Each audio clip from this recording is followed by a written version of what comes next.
I spent years hiding behind a mask of debt, pretending I crumbled under bills and unpaid loans while quietly watching the same people who judged me turn their backs. The bitter irony? They thought I was broken, but I was anything but. Today, I'm going to tell you something I never thought I would share. And if for even a second this feels familiar, I only ask that you like this video and subscribe. It will help me keep opening my heart. My name is Margaret, and I'm 73 years old.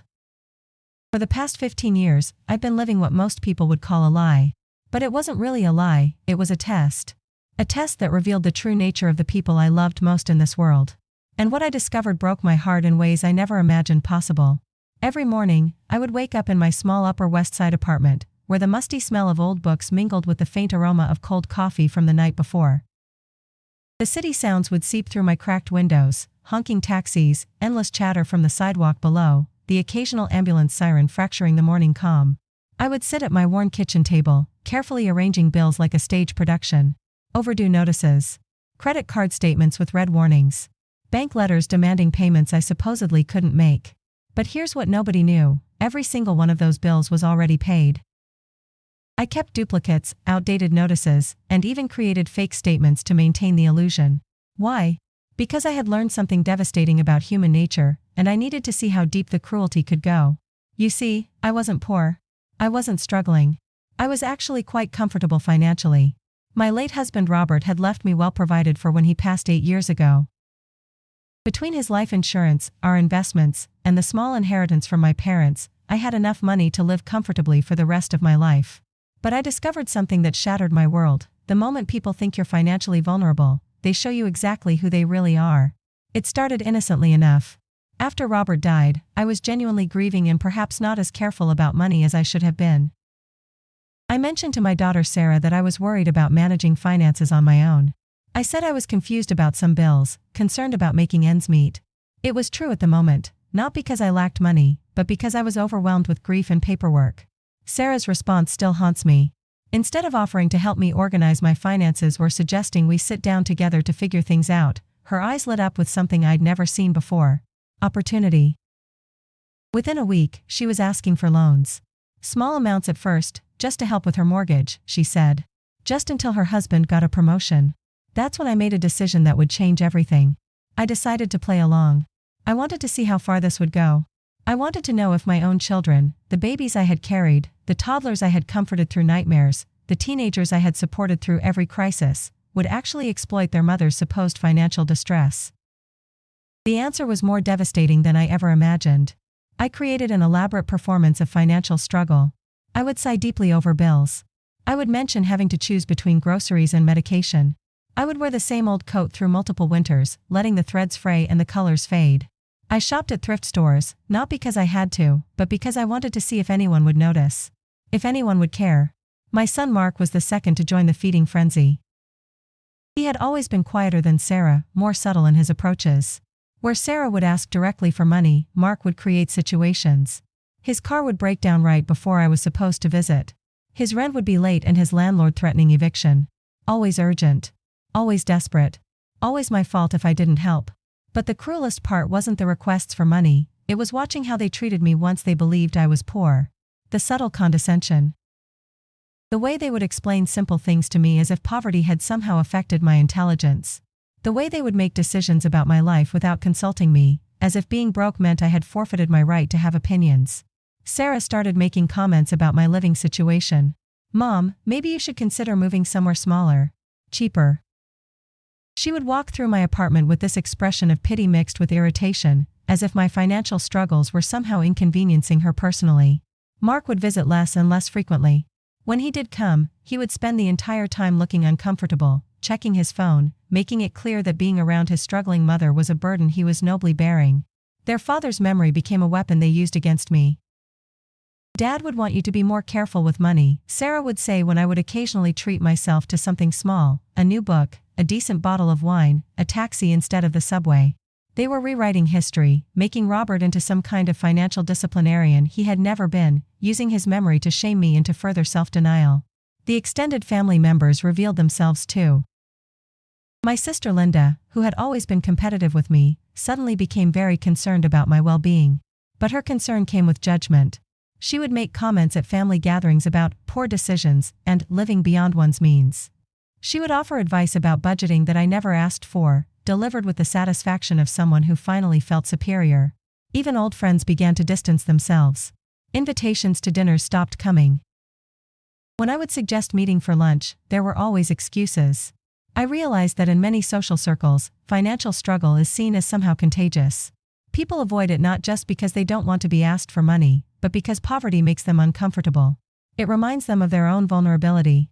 But the most painful discovery was yet to come.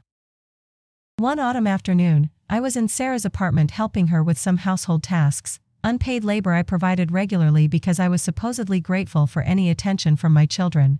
Sarah had gone out to pick up her daughter Emma from school, leaving me to finish organizing her kitchen cabinets. Her laptop was open on the counter, and I noticed she had left her email account logged in. I'm not proud of what I did next, but I looked. And what I saw changed everything. There was an entire email chain between Sarah and Mark, dating back months. The subject line was "Mom's Situation." As I read through their correspondence, I felt like I was watching my own children dissect me like a specimen in a laboratory. "She's getting worse with money," Sarah had written. "Yesterday she asked me to help her figure out which bills to pay first. I think we need to start making decisions for her." Mark had responded, "Maybe it's time to talk about power of attorney. If she's really as bad off as she seems, we might need to take control before she makes things worse." But then the conversation took a darker turn. "Sometimes I wonder if she's exaggerating," Sarah had written.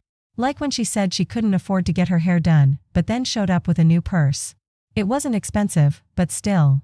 Mark's response made my blood run cold. Even if she is exaggerating, she's still our responsibility. And if she wants to act helpless, she can't complain when we treat her that way. Besides, helping her gives us some control over the situation. They went on to discuss my living situation, my health, my social life, all with the casual cruelty of people discussing a burden they were forced to bear. They made jokes about my dramatic reactions to bills. They planned interventions and confrontations without ever considering simply asking me what I needed or wanted.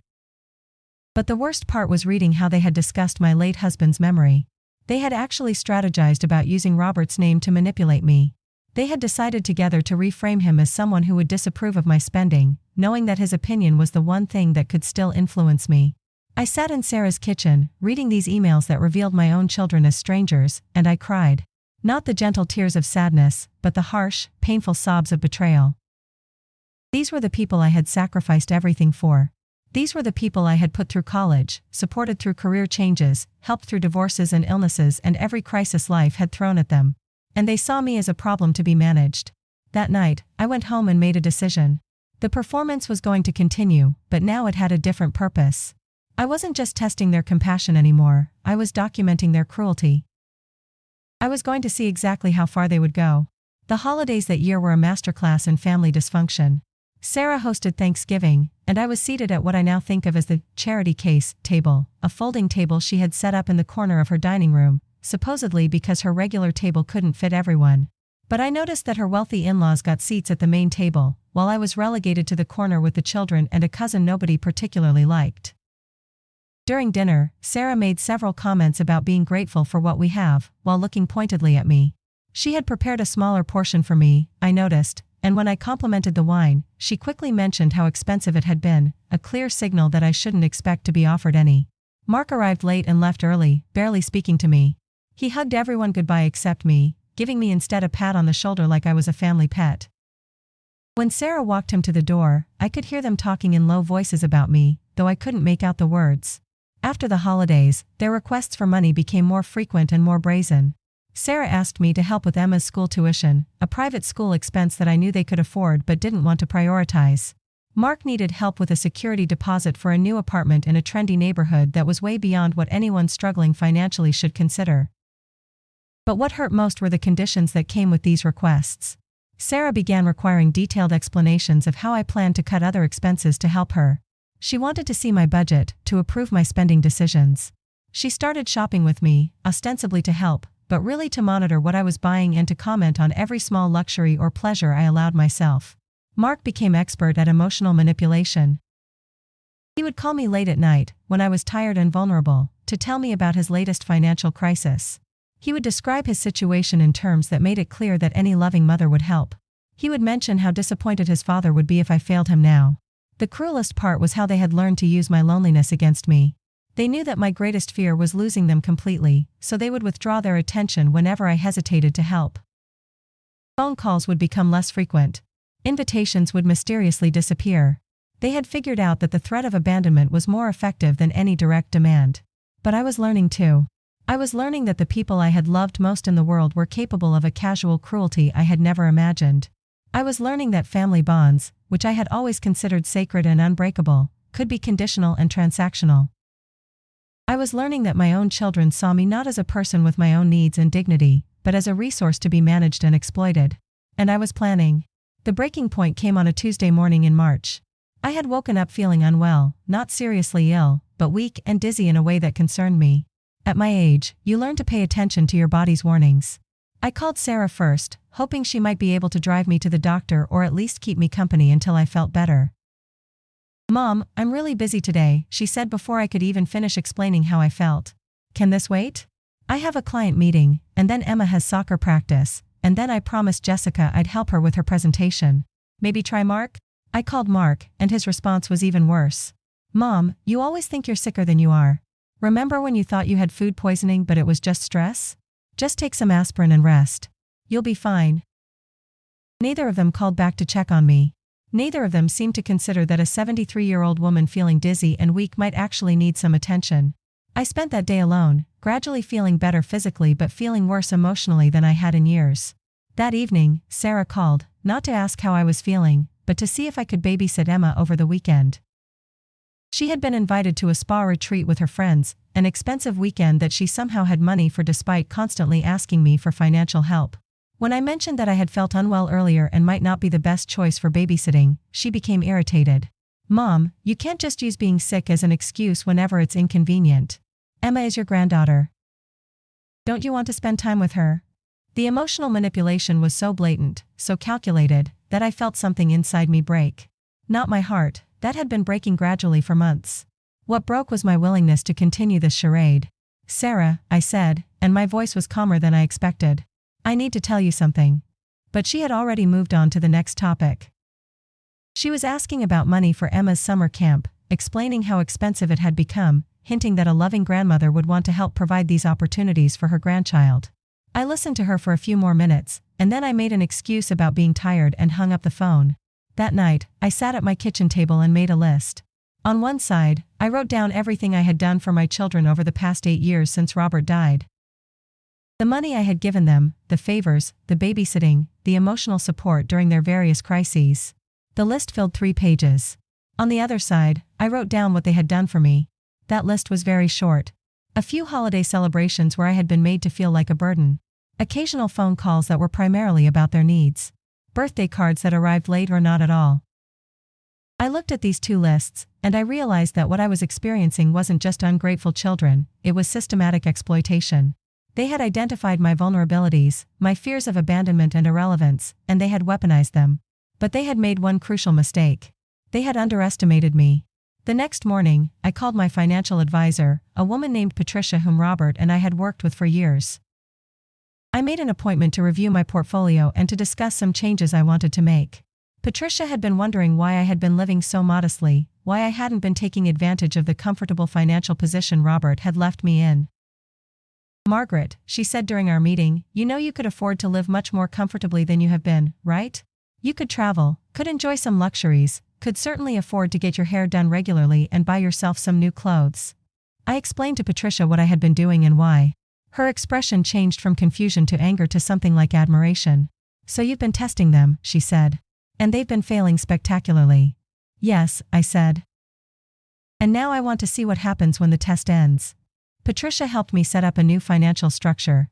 I moved most of my assets into accounts that only I could access. I arranged for automatic payments on all my bills so there would never be any question about my ability to pay them. And I started planning for what I privately called the revelation. But first, I wanted to enjoy some of the financial freedom I had been denying myself. I went shopping, really shopping, for the first time in years. I bought myself new clothes that fit properly and made me feel attractive. I got my hair cut and colored professionally. I treated myself to dinner at a nice restaurant, sitting alone and enjoying every bite without guilt or apology. The transformation was remarkable. I felt younger, more confident, more like the person I had been before grief and loneliness had made me vulnerable to manipulation. I started accepting social invitations again, reconnecting with old friends who had drifted away during my poor period. But the most interesting part was watching my children's reactions to my improved appearance and mood. Sarah's first comment when she saw me was, "Mom, how can you afford to look so good when you're always complaining about money?" There was suspicion in her voice, and something else, anger that I might have been holding out on her. Mark was more direct. "Did you come into some money? Because if you did, I hope you remember that I've been helping you when you needed it." Neither of them considered that I might have simply decided to prioritize myself for once. Neither of them seemed happy that their mother looked and felt better. Instead, they were worried about their access to resources they had assumed were theirs to claim. This reaction told me everything I needed to know. They weren't concerned about my well-being, they were concerned about their potential inheritance. They weren't motivated by love, they were motivated by greed and entitlement. I decided it was time to end the charade. I planned the revelation carefully. I invited both Sarah and Mark to lunch at one of the nicest restaurants in Manhattan, the kind of place I supposedly couldn't afford. I told them I had something important to discuss about my financial situation.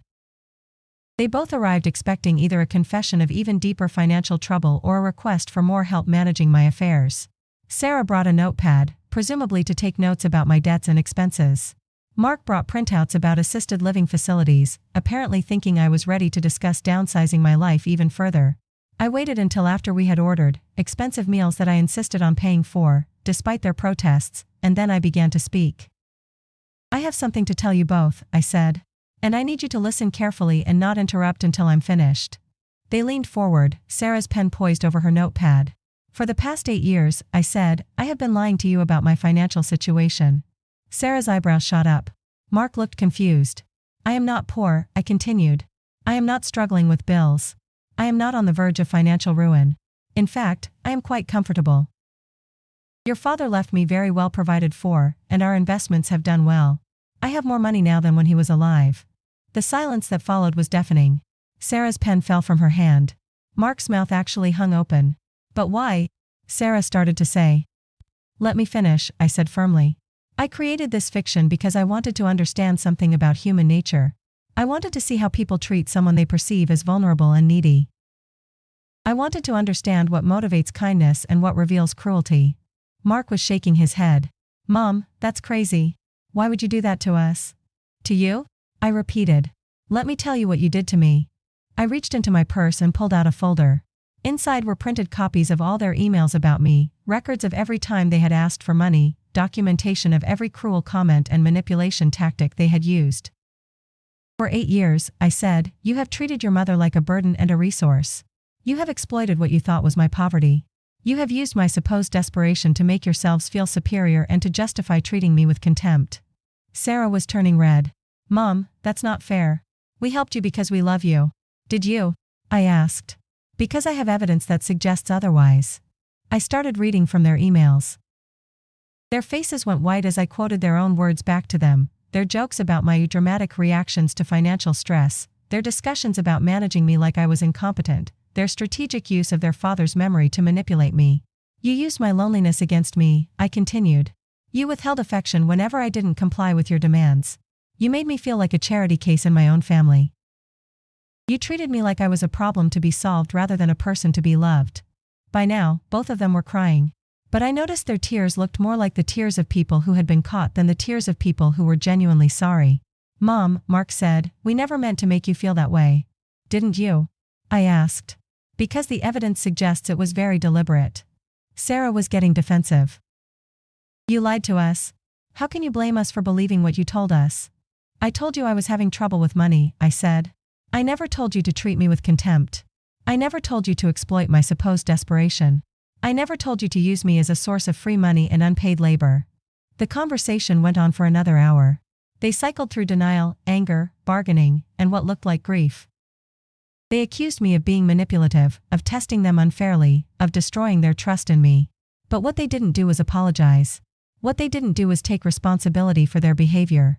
What they didn't do was acknowledge that regardless of my financial situation, they had treated their mother with cruelty and disrespect. By the end of lunch, it was clear that the revelation hadn't created understanding or reconciliation.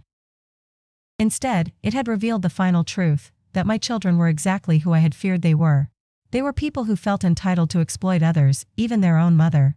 They were people who saw vulnerability as an opportunity rather than a call for compassion. The weeks that followed were a masterclass in manipulation and emotional blackmail. Sarah called crying, claiming I had destroyed her ability to trust anyone. She said she didn't know who I was anymore, which struck me as particularly ironic since I felt the same way about her. Mark went in the opposite direction, becoming cold and distant. He told other family members that I had lost my mind and was playing cruel games. He suggested that my behavior was evidence of cognitive decline, which was both insulting and strategic. If he could convince people I was mentally unstable, my accusations against him would carry less weight. They both started trying to turn Emma against me. Sarah began making comments to her daughter about how Grandma had lied to the family and couldn't be trusted. Mark told Emma that I had been testing people instead of just being honest, as if a 73-year-old woman wasn't entitled to protect herself from exploitation. But Emma, who was 16 and perhaps more perceptive than her parents gave her credit for, had her own reaction to the situation. She came to visit me one afternoon without telling her mother. She sat in my kitchen, looking around at the apartment she had always known as her grandmother's home, and asked me a question that broke my heart. "Grandma," she said, "were you really poor all this time?" "No, sweetheart," I told her. "I wasn't poor. I was just tired of being treated poorly." Emma nodded like this made perfect sense to her. "I always wondered why Mom and Uncle Mark acted so weird when they talked about you. Like they were embarrassed of you or something." This child had seen what the adults had refused to acknowledge. She had noticed the condescension, the subtle cruelty, the way her family treated me like a burden rather than a beloved matriarch. "Are you mad at them?" she asked. "I'm sad," I told her honestly. "I'm sad that they chose to see me as a problem instead of seeing me as a person." Emma hugged me then, and in that embrace, I felt something I hadn't felt from my family in years: unconditional love. No agenda, no manipulation, no conditions. Just a granddaughter who loved her grandmother. But even Emma's love couldn't repair the fundamental damage that had been done. My relationship with my children had been revealed as something hollow and transactional. The love I thought we shared had been conditional on my usefulness to them. The extended family reactions were equally revealing. Some relatives took sides, choosing to believe Sarah and Mark's version of events, that I had been cruel and manipulative. Others began to examine their own relationships with me, wondering if they too had treated me differently because of my supposed financial struggles. My sister Linda, who had spent years offering unsolicited financial advice, suddenly became very quiet. A few cousins who had stopped including me in family events began reaching out, perhaps feeling guilty about their own behavior. But the damage was done. I could see it in every family interaction, every phone call, every holiday celebration. The easy intimacy of family love had been replaced by something careful and calculated. Everyone was now aware that relationships could be tested, that love could be conditional, that the people closest to you might be the ones most willing to exploit your vulnerabilities. The hardest part was accepting that I had contributed to this situation. By creating the fiction of financial struggle, I had opened the door for their exploitation. I had given them the opportunity to reveal their true nature, but I had also created the conditions that made their cruelty possible. But I couldn't regret the knowledge I had gained. Painful as it was, I now understood something crucial about human nature and about my own family. I understood that the people who claim to love you might be the people most willing to take advantage of you. I understood that vulnerability, rather than inspiring protection and care, often inspires exploitation and contempt. And I understood that I had been complicit in my own mistreatment by accepting less than I deserved from the people who should have treasured me most. The months that followed the revelation were a process of rebuilding my life on more honest foundations. I stopped pretending to be someone I wasn't.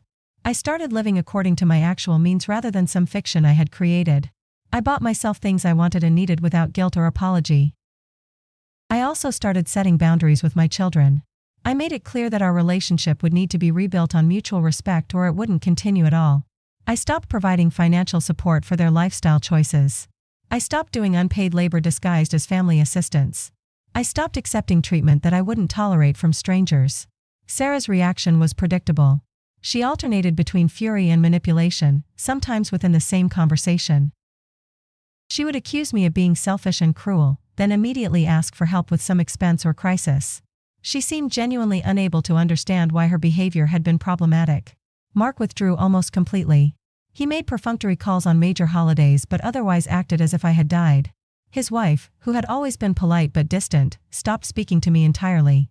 I realized that their relationship with me had been entirely dependent on what I could provide for them. But Emma remained a bright spot. She continued to visit, to call, to include me in her life in ways that felt genuine and unconditional. She told me that watching how I had handled the situation had taught her important things about not accepting mistreatment from anyone, even family members. "I used to think family meant you had to put up with anything," she said one day. "But you showed me that respect and kindness should be the foundation of any relationship, especially family ones."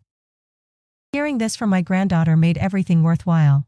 If my experience could teach her to demand better treatment from the people in her life, then maybe some good would come from all the pain. I also started connecting with other people my age who had similar experiences. I joined a support group for seniors dealing with family relationship issues and discovered that my story, while extreme in its details, was not unique in its basic pattern. Many older adults had experienced exploitation and manipulation from their own children, though few had documented it as thoroughly as I had. These conversations helped me understand that what I had experienced was part of a larger social problem. In a culture that devalues age and prioritizes youth, older adults often become targets for exploitation by people who see them as easy marks, even when those people are their own family members. But I also learned about resilience and recovery. I met people who had rebuilt their lives after family betrayals, who had created new support systems and found new sources of meaning and joy. They showed me that it was possible to move beyond the pain and create something better. One story that particularly inspired me was from a woman named Helen, who had discovered that her son had been stealing from her for years. Instead of confronting him directly, she had quietly moved her assets to protected accounts and then told him she had donated all her money to charity. She watched him panic about his lost inheritance and realized that his primary relationship with her had been financial rather than emotional. But Helen hadn't stopped there. She had used the money she supposedly no longer had to travel the world, to take classes, to pursue hobbies she had always wanted to try. She had created a new life that was richer and more fulfilling than anything she had experienced while she was being exploited by her son. "The best revenge," Helen told me, "is living well. Not just financially well, but emotionally well. Authentically well." Her words resonated with me deeply. I realized that I had spent so much energy documenting my children's cruelty that I hadn't spent enough energy on my own happiness and fulfillment. So I began to focus on that. I started taking art classes, something I had always wanted to do but never had time for. I discovered that I had a talent for watercolor painting, and there was something deeply satisfying about creating beauty after spending so many years documenting ugliness. I also started traveling. Not elaborate international trips, but small adventures to places I had always wanted to see. I spent a weekend in Charleston, walking through the historic district and eating at restaurants I chose simply because I liked their menus. I took a train to Boston and spent 3 days in museums and bookshops, talking to strangers about art and literature. These experiences reminded me of who I was beyond my role as mother and grandmother. I was a person with interests and opinions and desires that had nothing to do with anyone else's needs or expectations. I was someone who enjoyed intelligent conversation, beautiful art, good food, and new experiences.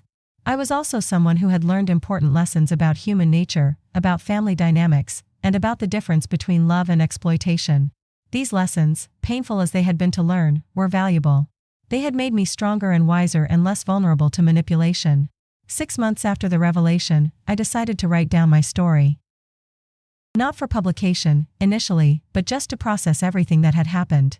The writing process helped me see patterns I hadn't noticed before and to understand my own role in the dynamic more clearly.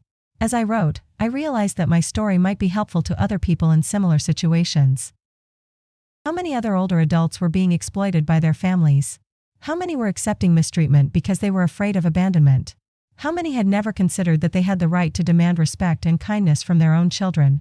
I started sharing parts of my story online, in forums and support groups for seniors. The response was overwhelming.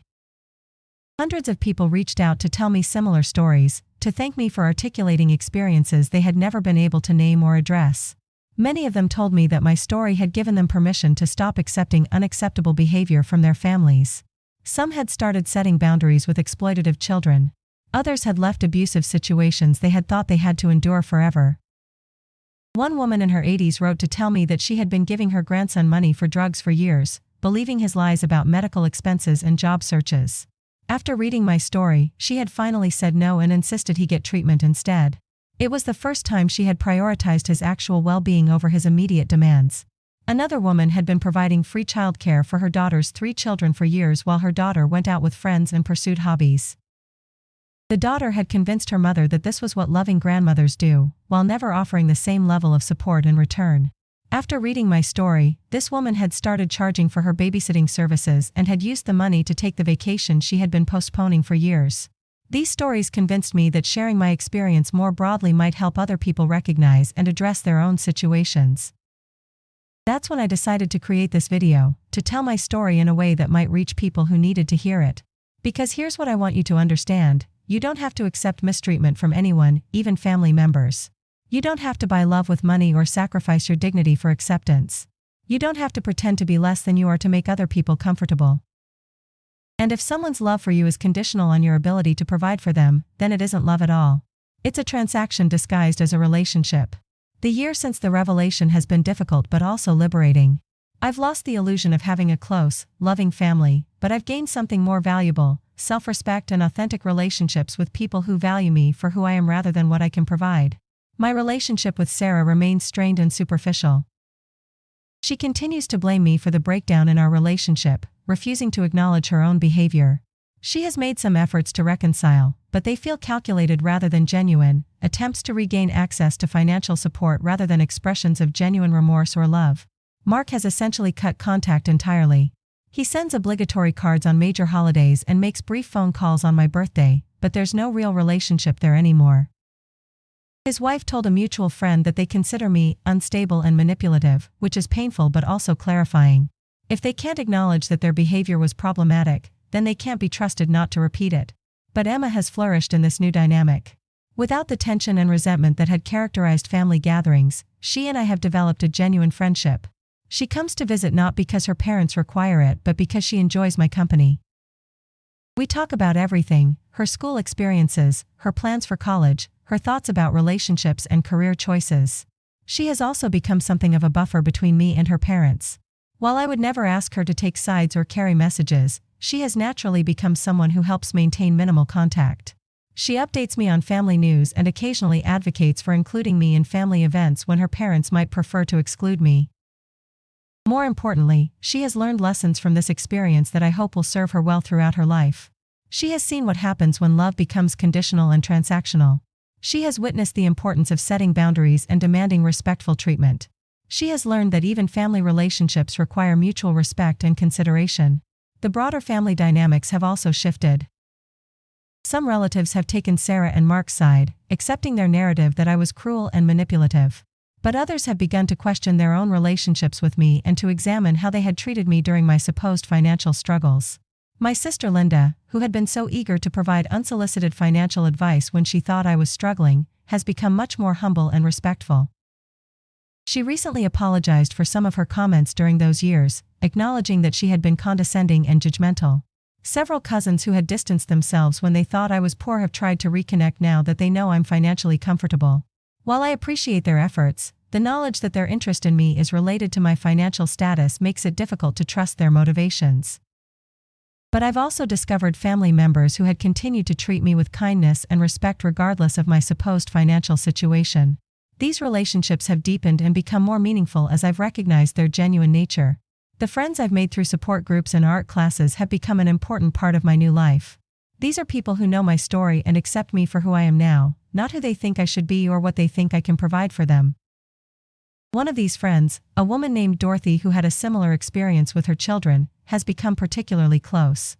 We meet for coffee once a week and share our experiences navigating family relationships after betrayal. We've also started taking art classes together and have planned a small trip to visit art museums in Philadelphia. These friendships feel different from the family relationships I lost. They're based on mutual enjoyment of each other's company, shared interests, and genuine affection. There are no hidden agendas or unspoken expectations. We support each other not because we have to but because we want to. I've also become more involved in community organizations that support seniors dealing with family issues. I volunteer with a program that provides counseling and resources to older adults experiencing elder abuse, which often comes from family members. Through this work, I've learned that my experience, while extreme in some ways, is part of a much larger pattern. Financial exploitation of elderly parents by their adult children is surprisingly common, as is emotional manipulation and other forms of abuse. But I've also seen many success stories, seniors who have recognized problematic patterns, set appropriate boundaries, and rebuilt their lives on more authentic foundations. These stories give me hope and reinforce my belief that it's never too late to demand respectful treatment. Looking back on the entire experience, I can see that the 8 years I spent pretending to be poor were both the most painful and the most educational of my life. They revealed truths about human nature and family dynamics that I might never have discovered otherwise. They also revealed truths about myself, about my own capacity for resilience, about my willingness to accept less than I deserved, and about my ability to change deeply ingrained patterns even in my 70s. Would I do it again, knowing what I know now? That's a question I've asked myself many times. The answer is complex. I wouldn't choose to experience that level of pain and betrayal again. But I also wouldn't choose to remain ignorant about the true nature of my relationships with my children. The knowledge was painful, but it was also liberating. It freed me from relationships that were one-sided and exploitative. It allowed me to stop wasting energy on people who didn't value me. It created space in my life for more authentic and fulfilling connections. Most importantly, it taught me that I have value beyond what I can provide for other people. I am worthy of respect and kindness simply because I am a human being, not because I am useful or convenient or financially beneficial to someone else. This is a lesson I wish I had learned earlier in life, but I'm grateful to have learned it at all. Too many people go through their entire lives accepting mistreatment from family members because they believe they have no other choice. But we always have choices. We can set boundaries. We can demand respectful treatment. We can walk away from relationships that diminish us, even if those relationships are with family members. The idea that blood is thicker than water is often used to justify accepting unacceptable behavior from relatives. But I've learned that the full version of that saying is actually, the blood of the covenant is thicker than the water of the womb, meaning that relationships we choose are often stronger and more meaningful than relationships we're born into. This doesn't mean that family relationships can't be wonderful and fulfilling. Many people have genuinely loving and supportive families. But it does mean that being related to someone doesn't give them the right to exploit or mistreat you. If you're listening to this and recognizing patterns in your own life, I want you to know that you have options. You don't have to continue accepting unacceptable treatment from anyone, regardless of your relationship to them. Start by recognizing your own worth. You are valuable not because of what you can do for other people but because you are a unique individual with your own thoughts, feelings, and experiences. You deserve to be treated with respect and kindness. Set boundaries around what treatment you will and won't accept. Be clear about these boundaries with the people in your life, and be prepared to enforce them. This might mean having difficult conversations or making changes in your relationships. Don't be afraid to seek support from people outside your family. Friends, support groups, counselors, and community organizations can provide perspective and assistance that family members might not be able to offer. Take care of yourself financially and legally. Make sure your assets are protected and that you have legal documents in place that reflect your wishes. Don't assume that family members will automatically act in your best interests. Remember that it's never too late to change patterns that aren't serving you well. I was 73 when I decided to stop accepting mistreatment from my children. You can make changes at any age. And finally, don't let fear of loneliness trap you in relationships that are harmful or one-sided. Loneliness is painful, but it's not worse than being exploited or disrespected by people who claim to love you.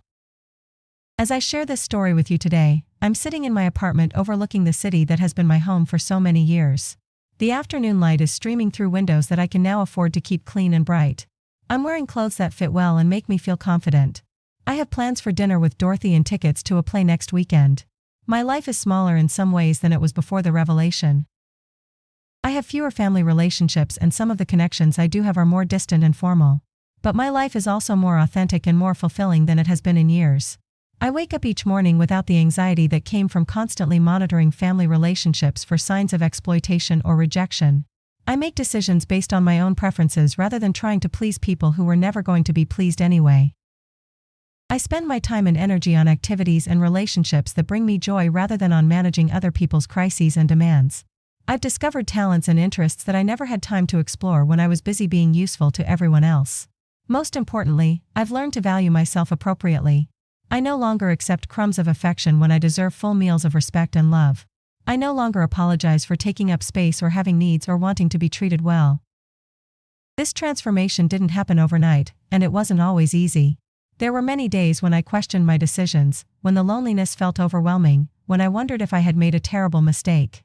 But each day that I woke up free from manipulation and exploitation, each conversation I had with someone who valued me genuinely, each activity I pursued for my own pleasure rather than someone else's approval, reinforced that I had made the right choice. The woman I am today is stronger, wiser, and more authentic than the woman I was 8 years ago. That woman was afraid of abandonment and willing to accept almost any treatment to avoid it. This woman knows that some kinds of abandonment are actually freedom in disguise. If my story resonates with you, if you see patterns in your own life that remind you of what I've described, I encourage you to take whatever steps feel right for your situation. They don't have to be as dramatic as mine were. Even small changes in how you think about and respond to family relationships can make a significant difference. You might start by simply noticing patterns. Do certain family members only contact you when they need something? Do they treat you differently when they think you're vulnerable versus when they think you're strong? Do their expressions of love come with conditions or expectations? You might begin setting small boundaries, saying no to a request that feels exploitative, asking for the respect you deserve in conversations, refusing to accept treatment you wouldn't tolerate from strangers. You might seek outside perspectives from friends, counselors, or support groups who can help you see your relationships more clearly and develop strategies for improving them. Whatever you do, remember that change is possible at any stage of life. The patterns that have defined your relationships for years or even decades can be altered if you're willing to do the work and accept some temporary discomfort. The pain of growth and change is different from the pain of stagnation and exploitation. One leads to something better, while the other just continues indefinitely. Have you ever found yourself questioning whether family members truly care about you, or if they're more interested in what you can provide for them? Have you ever wondered what would happen if you stopped being useful to the people who claim to love you? Have you ever felt like you were being taken for granted or exploited by people who should be protecting and cherishing you? I'd love to hear your thoughts and experiences in the comments below. Sometimes just sharing these stories helps us understand them better and feel less alone with difficult truths about family relationships. If my journey has touched you in any way, if it's helped you see your own situation more clearly or given you hope for change, please like this video and subscribe to my channel. Sharing these deeply personal stories isn't easy, but knowing they might help someone else makes it worthwhile. Thank you for listening to my story and for being part of this community where we can open our hearts to each other without fear of judgment or exploitation. Sometimes the family we create is more loving and supportive than the family we're born into, and I'm grateful to have found that here with all of you. In the quiet moments since creating this video, I've reflected on the ripple effects of my choices and the unexpected ways that truth can reshape our lives. The comments and messages I've received from viewers have shown me that my story has touched people in ways I never anticipated. There are mothers who recognized themselves in my experience, children who suddenly understood their own patterns of entitlement, and countless individuals who found the courage to examine their relationships more honestly. Last month, I received a letter that moved me to tears. It was from a woman named Catherine in Oregon, who told me that after watching my video, she realized she had been treating her own elderly mother the same way Sarah and Mark had treated me.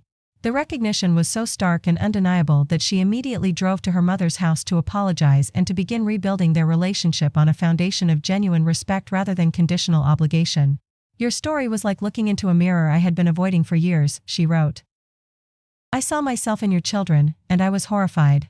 But I was also grateful because it's not too late for me to change. This letter reminded me that the truth, however painful, has the power to heal not just the person telling it but the people brave enough to really listen to it. My test revealed cruelty, yes, but it also had the potential to inspire transformation in others who recognized themselves in the story. The support group I attend has grown significantly since I started sharing my experience.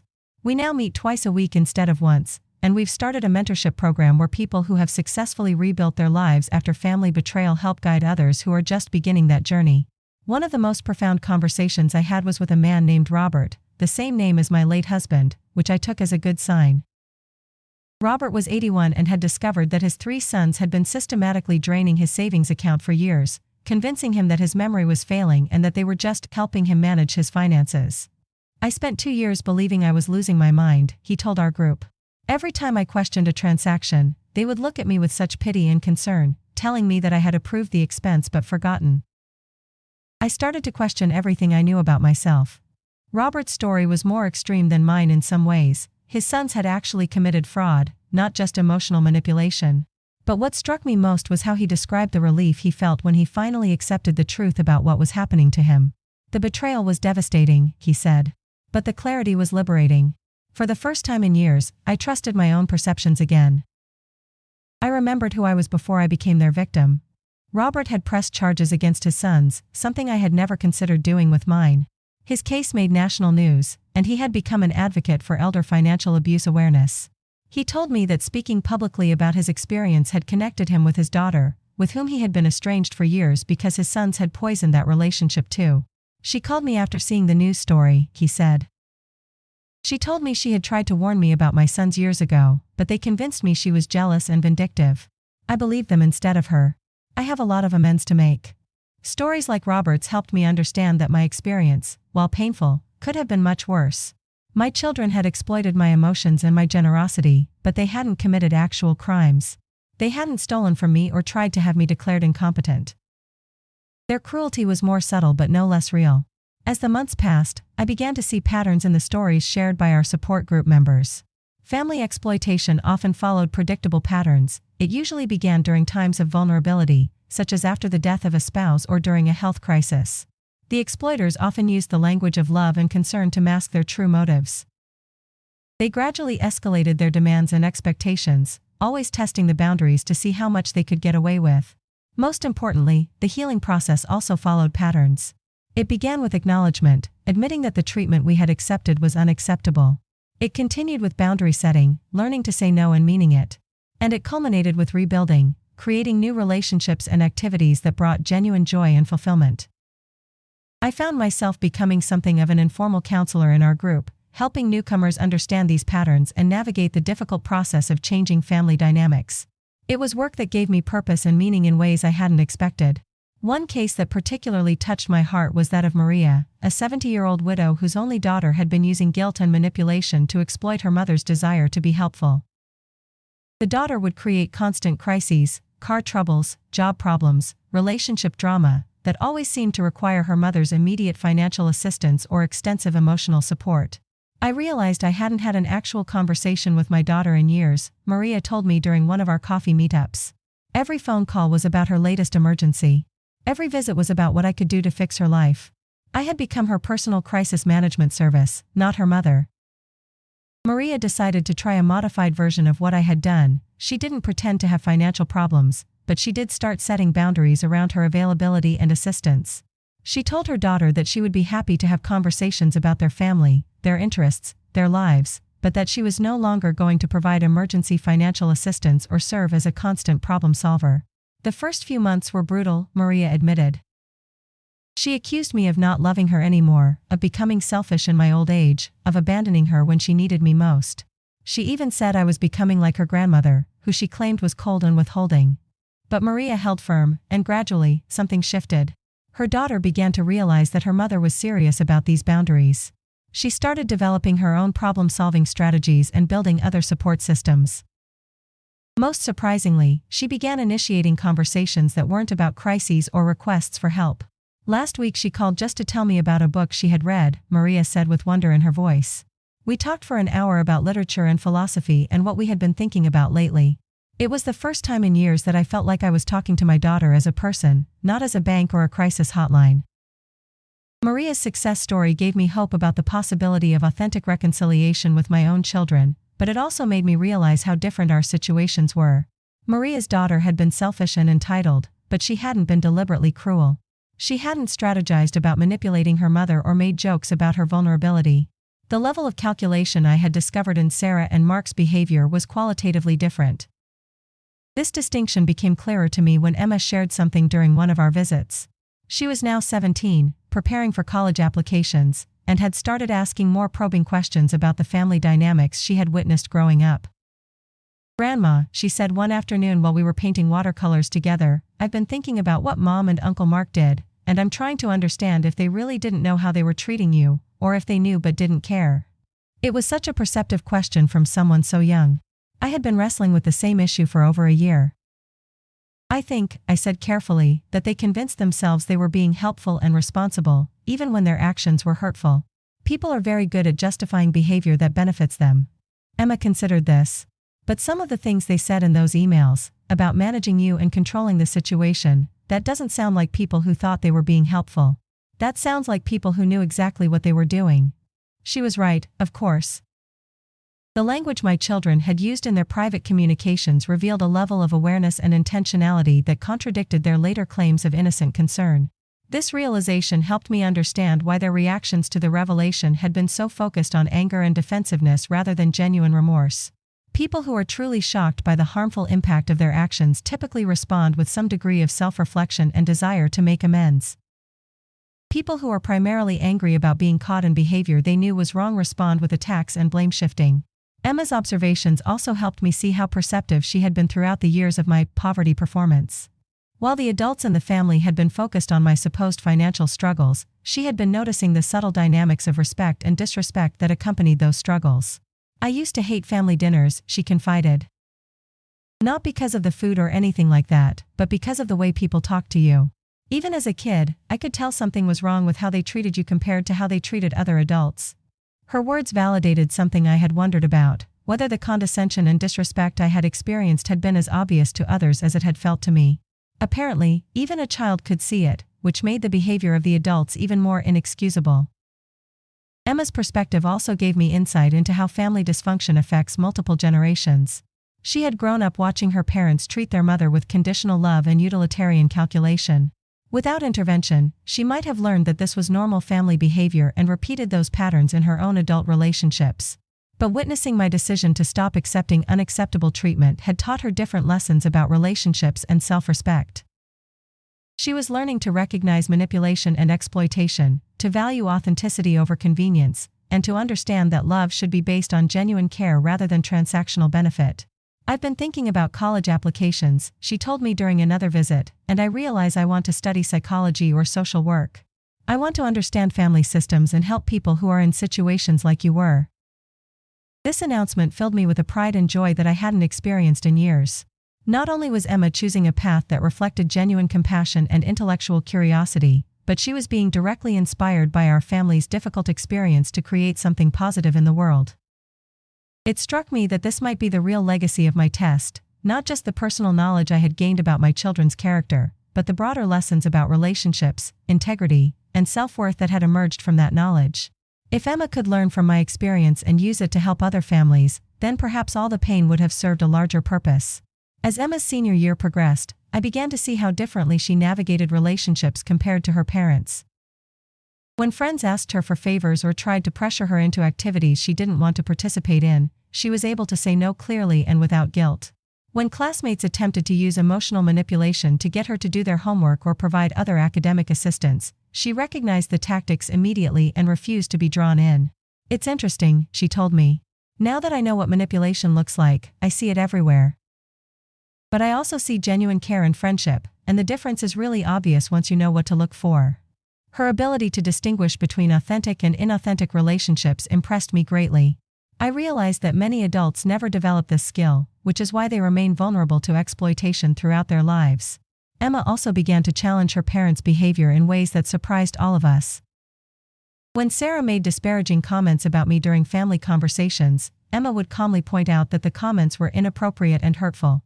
When Mark canceled plans with me at the last minute, Emma would call him directly to express her disappointment and suggest that he reconsider. I'm not trying to fix everyone's relationships, she explained to me. But I'm also not going to pretend that disrespectful behavior is normal or acceptable. If adults want me to respect them, they need to model respectful behavior. Her mature perspective and principled stance began to create ripple effects in the family. Other relatives started paying more attention to how people treated each other, particularly how they treated older family members. Some began to speak up when they witnessed condescending or dismissive behavior.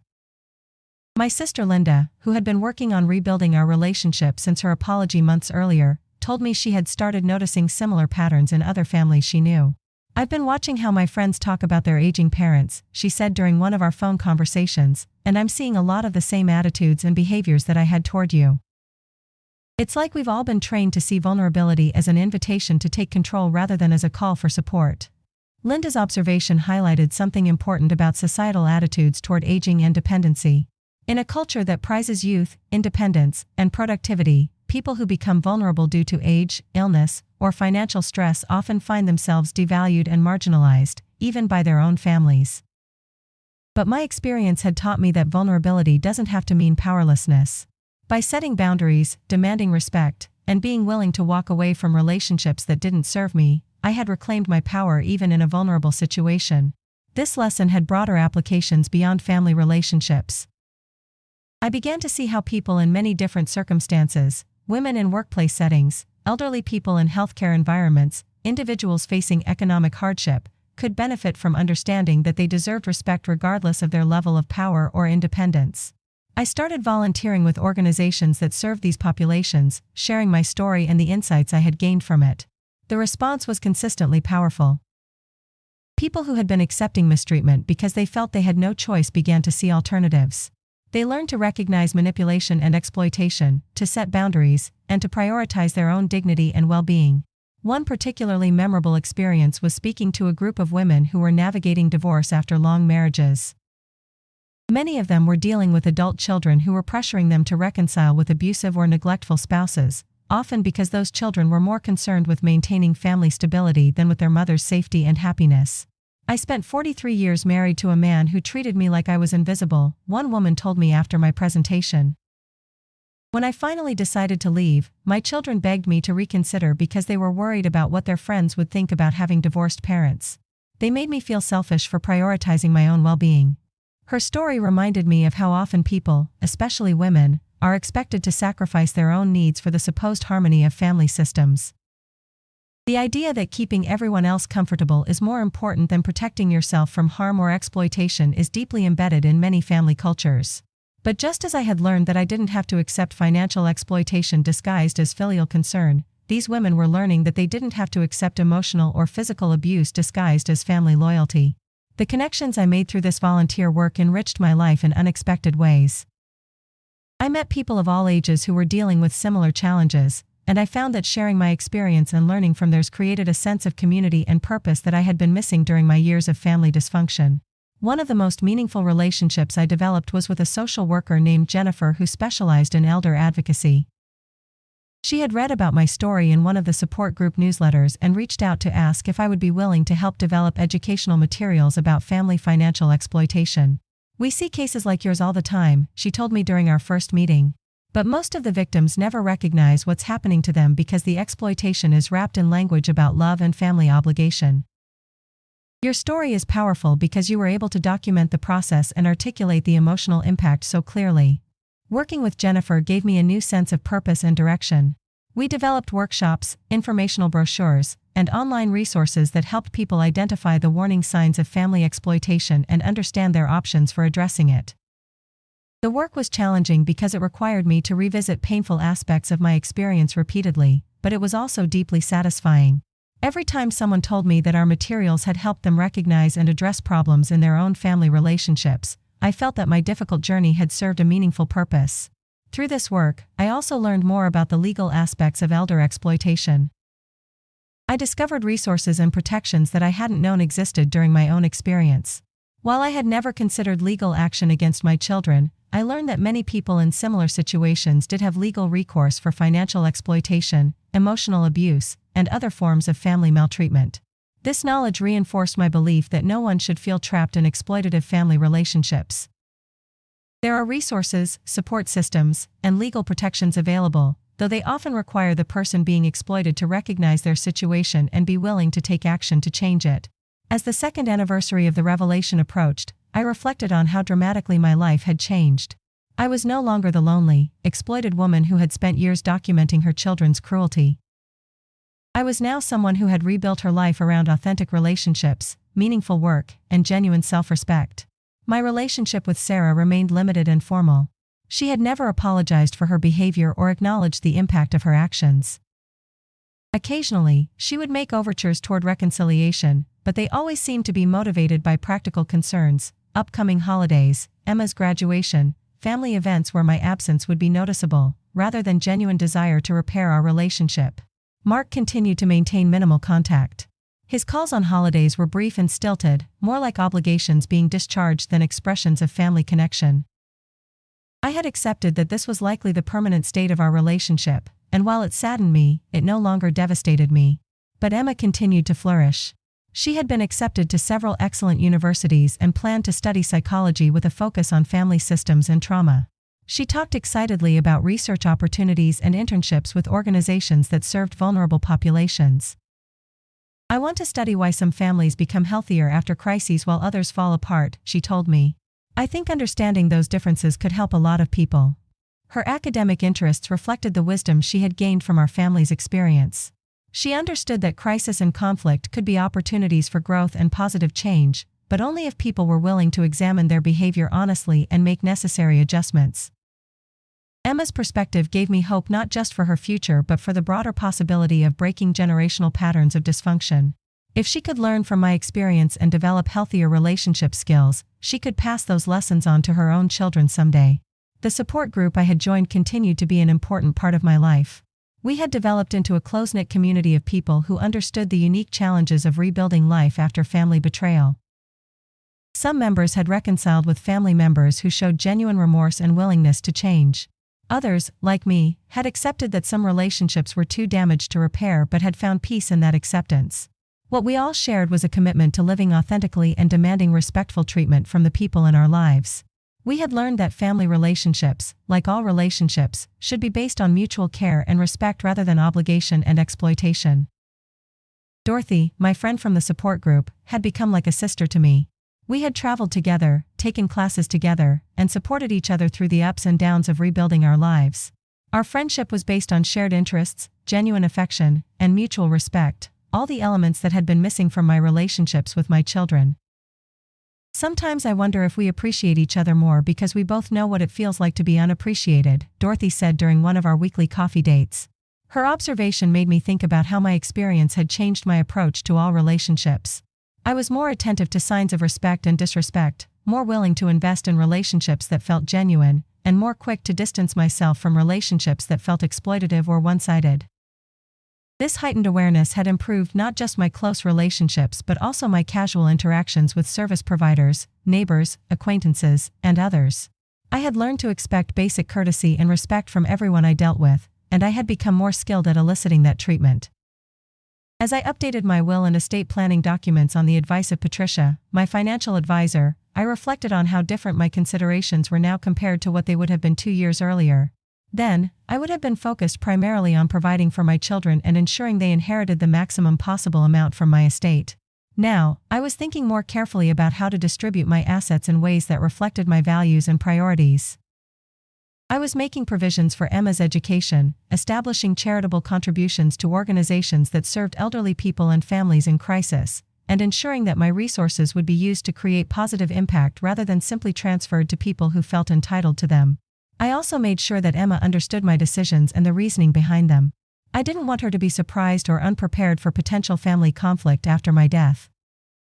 "I want you to know," I told her during one of our conversations, "that I've tried to make decisions that are fair and that reflect the different relationships I have with different family members. Some people may not be happy with those decisions, but I hope you'll understand that they're based on years of experience and careful thought." Emma nodded seriously. "I understand, Grandma. And I think it's important that people know their inheritance isn't just an automatic entitlement. It should reflect the actual relationships they built with you." Her mature perspective on this sensitive topic impressed me once again. She understood that inheritance could be a powerful tool for affirming values and relationships, not just a financial transfer from one generation to the next. As I prepared for what might be the final chapter of my story, I felt a sense of completion and peace that I hadn't expected to achieve. I had faced difficult truths about my family, made hard choices about which relationships to maintain and which to release, and built a new life based on authenticity and self-respect. Most importantly, I had learned that it's never too late to change course when you realize you're accepting treatment that falls short of what you deserve. Age doesn't disqualify us from demanding respect, setting boundaries, or walking away from relationships that diminish us. If there's one message I want to leave with anyone who has listened to my story, it's this: you are worthy of genuine love, honest communication, and respectful treatment regardless of your age, your circumstances, or your relationship to the people in your life. You don't have to earn basic human dignity through usefulness or compliance or self-sacrifice. And if the people who claim to love you can't provide that basic respect, then you may need to consider whether those relationships are actually loving at all, or whether they're something else entirely, disguised in the language of family obligation and care. The truth can be painful, but it can also be liberating. Sometimes the family we create through choice and shared values provides more authentic love and support than the family we're born into. Sometimes walking away from exploitation disguised as love opens up space for genuine connection based on mutual respect. My test revealed the true nature of my relationships with my children, and while that knowledge was painful, it also freed me to build something better. I hope that sharing this journey might help others find the courage to seek their own truths and to demand the respect and care they deserve. That's my story, and I'm grateful to have been able to share it with all of you. Thank you for listening, for understanding, and for being part of a community where we can be honest about the complexities of family love without judgment or shame. Sometimes the most loving thing we can do, for ourselves and for others, is to insist on authenticity, even when that authenticity comes at a cost.